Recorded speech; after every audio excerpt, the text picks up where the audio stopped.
down here in Southwest Virginia for many, many years before going on the bench, and did a fine job for us as our General District Court Judge from 2012 through 2021, and just speaking for myself and everyone else, he was always just a pleasure to have cases with. And I found with Judge McKinney, he was always unfailingly nice to everybody that came into his courtroom. And as you know, sometimes people that come into courtrooms are not always nice.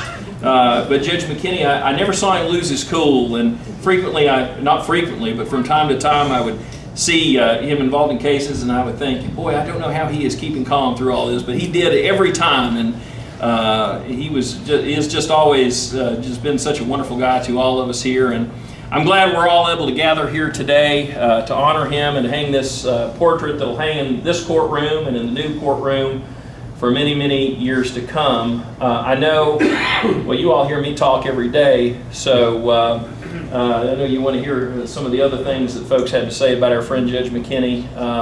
First, Judge Thiessen has a few things he would like to say about Judge McKinney. They sat on the bench together for a number of years, and without further ado, Judge Eric Thiessen.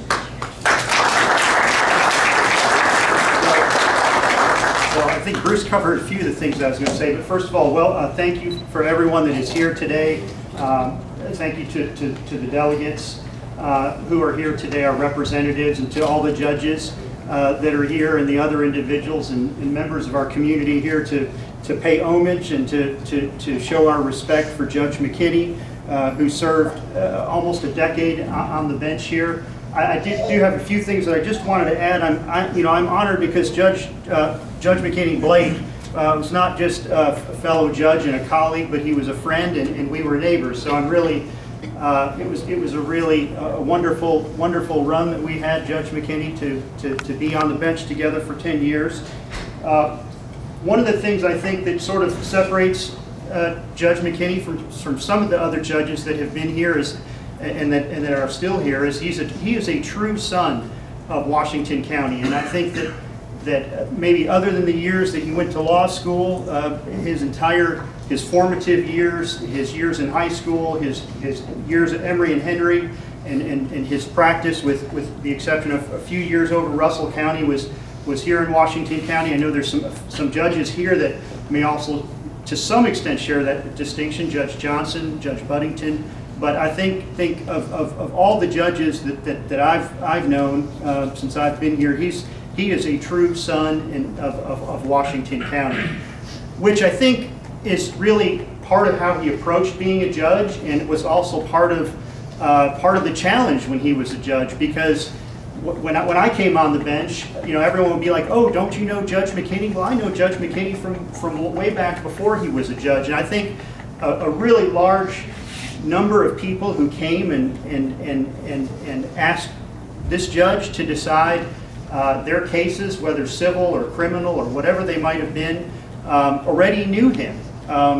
So I think he had a personal connection with a lot of the individuals who were in this courtroom, specifically more than probably most of us. And it was probably a challenge too, because everyone already knew him, and it's hard to rule against somebody that you know or somebody that's your friend.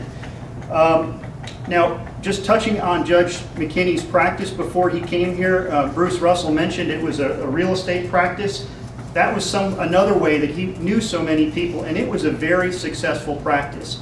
My office was just down the I guess three little storefronts down from where his was for a period of time, and he had a tremendously lucrative practice in the mid-90s. So it was service that Judge McKinney gave when he came on the bench.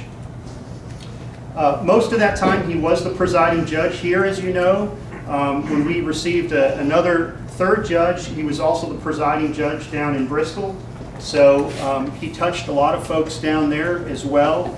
But I do think this was always considered his home court. He was the chief judge pretty much the entire tenure that he was on the bench, with the exception when he was the judge with Judge Tate, which is very unusual. But he always worked with me, and then later with me and Judge Lee in a manner of consensus. I don't think I've ever really heard a cross word from Blake, which really, again, touches on the way that he approached the bench. I think he was sort of the benchmark for demeanor and treated everyone with respect. Again, I've heard that he had never gotten angry on the bench, and I think that even when he did, when I talked to him after he came off the bench, it did not affect his decisions. One of the things that I've thought about when I'm thinking about Judge McKinney's tenure on the bench is that he also faced a lot of challenges. We all know he faced a lot of challenges and had challenges in his life, and faced those with stoicism and strength, and carried on the bench even in the face of some things that were very difficult. And I think that's a testament to Judge McKinney. So Judge McKinney, I'm very honored to be able to be here with you today. And when I look at your portrait, I think that I'll think of your demeanor and your kindness and the strength that you exhibited on the bench. So thank you for your service, and really look forward to this. All right, thank you.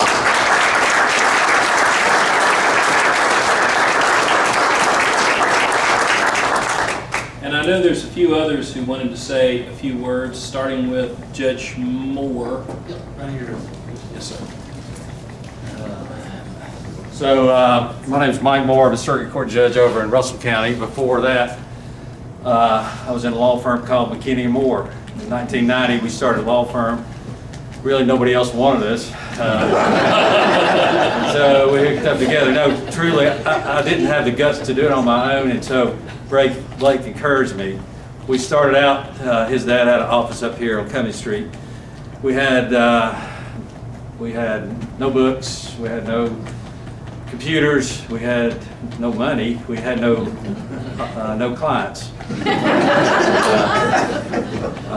Katie's mom was our secretary. We never did pay her.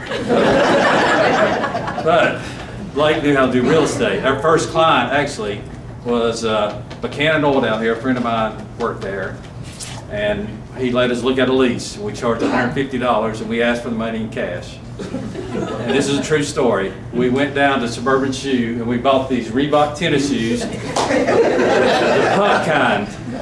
They just come out. They're basketball shoes, a pump, and that's what we spent our $150 on. I'm pretty sure, delegates, that I did report that to the IRS. The 4 years that Blake and I were together, it was and I text this to him fairly often and say, this is the best time of my law practice, the best time of my life. We had such a good time. The big decisions about, how to do law and bounce things off each other.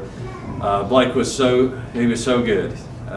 And we never crossed word. I mean, we were partners for 4 years, and at times we had no money, and at times we had a lot of money, and we never fought about any of that. I got appointed juvenile court judge over there, and it broke up the firm. And Blake was so gracious because I had become a Commonwealth attorney over there, and Blake was the assistant Commonwealth attorney, and he didn't really like doing that, I don't think, but he did it anyway. That's back when you could, it was part-time Commonwealth attorney. But Blake changed my life because he talked me into doing this thing called law, and to have the confidence to go out and practice law with him. And it led to things for me. It led to the Commonwealth attorney. It led to juvenile judge. It led to circuit court judge. And I thank him often for that. But it's just an honor to be here today. Blake's my law partner, and most of all, he's my friend. So thank you for coming. Thank you.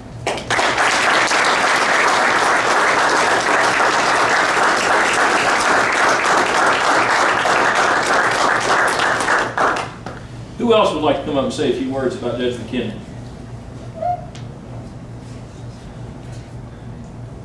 I know everybody has things we'd like to say. I know we haven't said it all up here. Your Honor?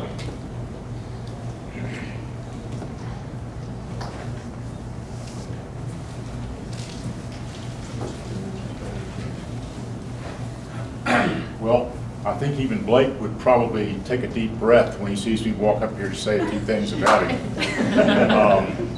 I'm Chap Goodwin, and I'm the Circuit Court Judge in Augusta County, Virginia. And Blake and I went to Judge Camp together back in 2012 when they were going to try to teach us to become judges. And they didn't have to teach Blake very much, but dealing with me is kind of like herding a cat. So it was helpful for a group of us in that class to get together.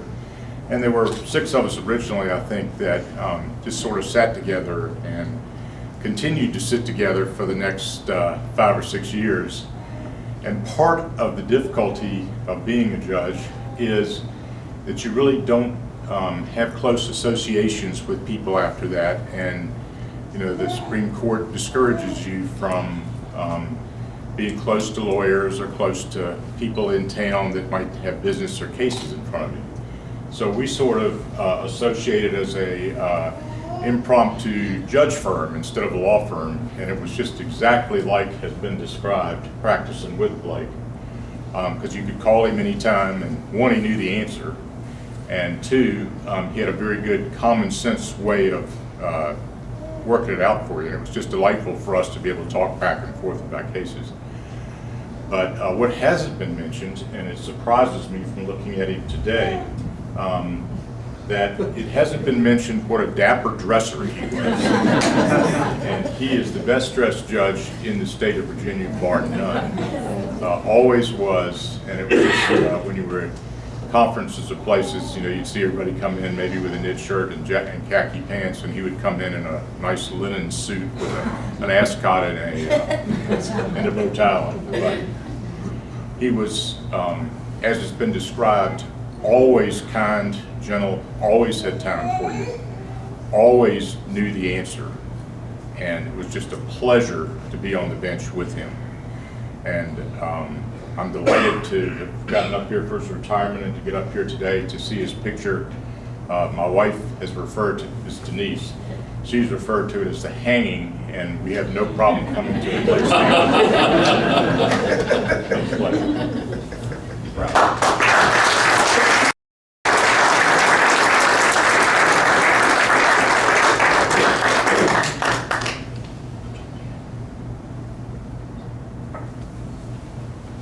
Thank you, Judge.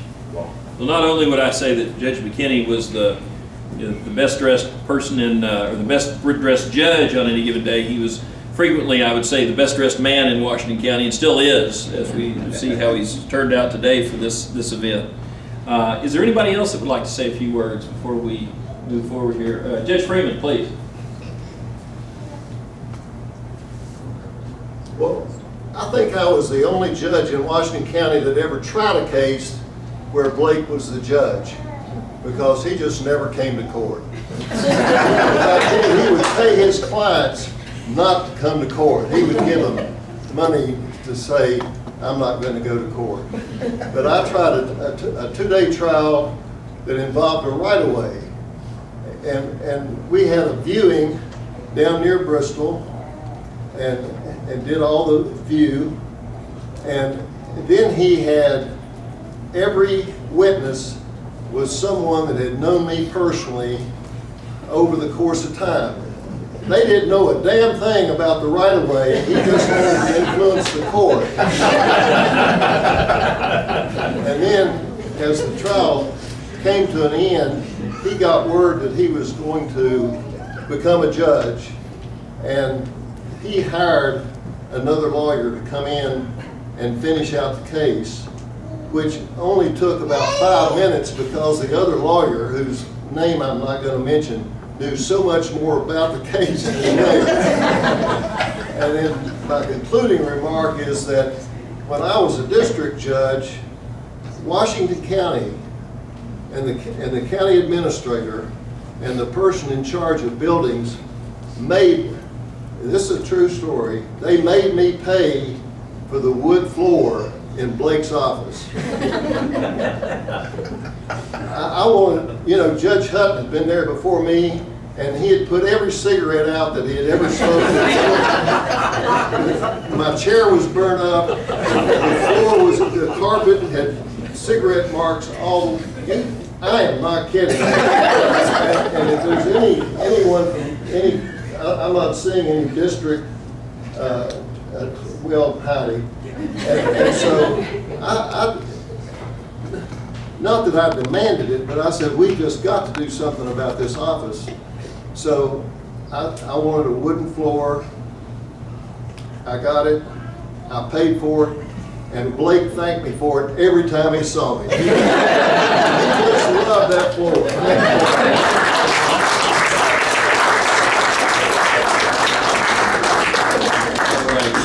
Well, if everybody got up and said something about Judge McKinney, we'd be here for a while. And it would all be very good and very, very positive. So I know we're anxious to see the unveiling of this portrait. A lot of people worked together to make this happen today, and from Judge McKinney's family to Danny Murphy with Penn Stewart. He helped take a lead role in getting this portrait together and made and brought here. We still have a little problems with the frame, but we're going to remedy those, and trust me, the frame that you will see here today is just a placeholder. It's temporary. We'll have a nice brass plaque on it, and also Bar President Dove Goodpaster had a lot to do with helping to get this portrait together and bring it here today. So, Danny, if you can come up, you and I can stand on either side here, and without further ado, we'll have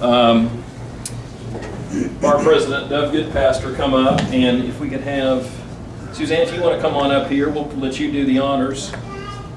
So, let me go up here just a little bit, Judge McKinney. Let's turn here where you can see, and we'll. All right.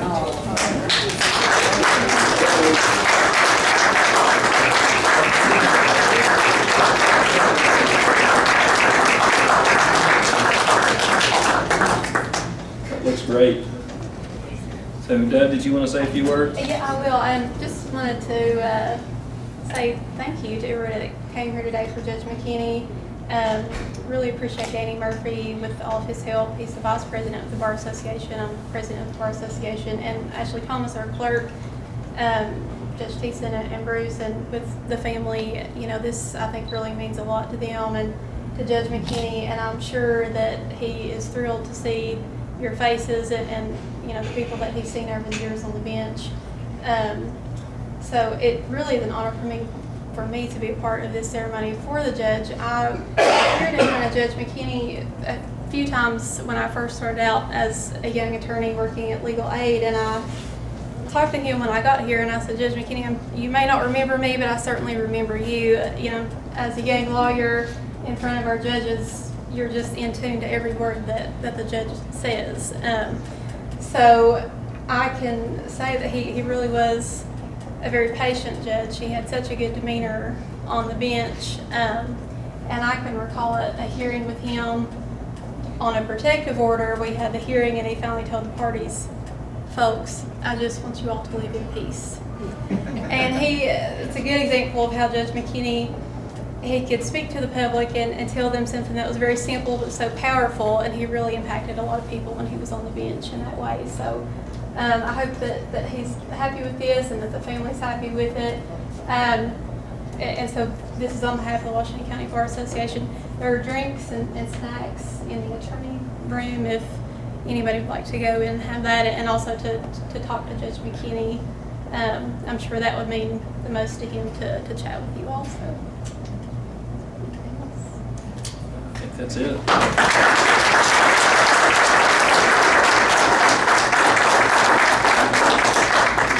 So we do have some refreshments over in the room across the hall. Judge McKinney will be up here for a little while. So if you haven't had a chance to speak with Judge McKinney today, please come on up and chat with him a little bit. I think back to one of my favorite memories of Judge McKinney is we had a case over in Bristol, and the assistant Commonwealth's attorney kept trying to get some evidence in that I didn't think she should get in, and I kept objecting to it. And eventually Judge McKinney got tired of me objecting, and he looked at me and said, Mr. Russell, she's doing the best that she can. I'm going to overrule you one last time here. So, our friend Judge McKinney, thank you very much.